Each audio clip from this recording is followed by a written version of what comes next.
training, I've realized how popular whitewater sports are. I've also realized how dangerous they can be, depending on the type of river vehicle you take to go down the river. Motorless vehicles include inner tubes, canoes, kayaks, and rafts. Each one has its own set of benefits and its own set of downfalls, and each person has his own preference, depending on what he's looking for in his whitewater experience. However, there is factual evidence for which vehicle is the safest to get down the river. Before I explain each vehicle though, I want to point out that there are 6 classes that divide rapids. Class 1 being the easiest, and Class 6 being the most difficult and the most dangerous. Inner tubes are the least safe way for people to go down a river. Inner tubes only support one person. So this person has to direct his way down the river all by himself. And when he falls out of the inner tube, he has to get back in it all by himself. Seating in an inner tube is also not ideal because a tube is round with a hole in the middle, and the person's butt has to go in the hole, and the rest of his body has to be on top of the tube or outside of it. This really limits his ability to direct his way down the river, and it hires his potential to hit his limbs on a rock as he's going down the river. Inner tubing is not really a serious whitewater sport, and many commercial whitewater companies do not offer inner tubing. And if they do, they only offer it for classes 1 and 2.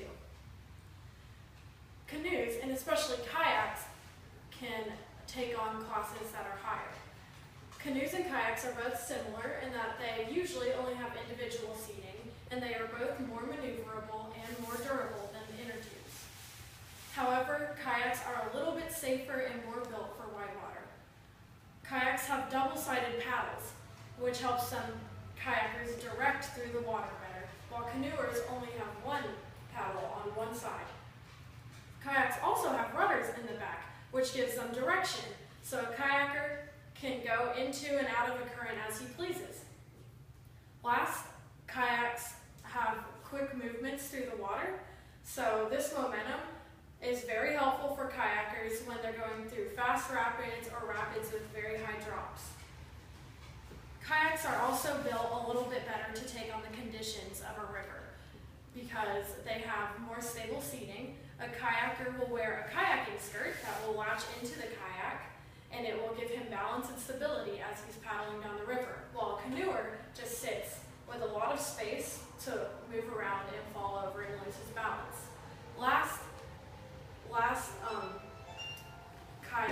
Kayaks are built to empty out the water in the boat so it keeps the gear dry. Kayaks and canoes are both very adrenaline-pumping, fun ways to go down a river, and they can take on higher classes of rapids, but they are not the safest. Rafting is the safest way to go down a river. Rafts are built for teams instead of individuals. So when an entire team is paddling together correctly, they build up enough momentum to take on rapids and currents. Also, when one team member falls out of the boat, the rest of the team can pull them back in if they need to. Last, rafts are bigger and stronger than inner tubes, canoes, and kayaks, so it is harder for them to tip over, and it is harder for a person to fall out of the raft. Now that we've looked at the different construction of each vehicle, we can see that rafts are the safest for rivers, but we also have to take into account the injuries and the deaths associated with each one.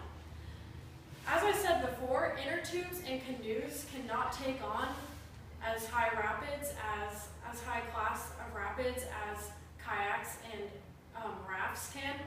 So they are, by default, more dangerous. They would account for more and more injuries and deaths, but they are only used for lower classes.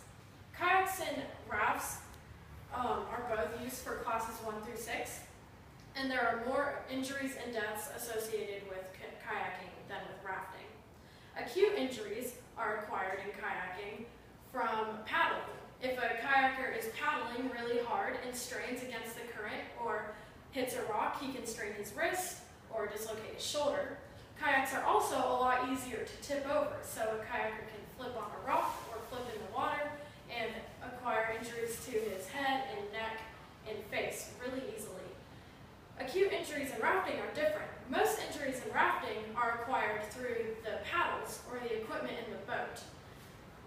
Injuries can also happen if a person falls out of the boat and is swimming and bangs himself on a rock, but this is not as common as in kayaking.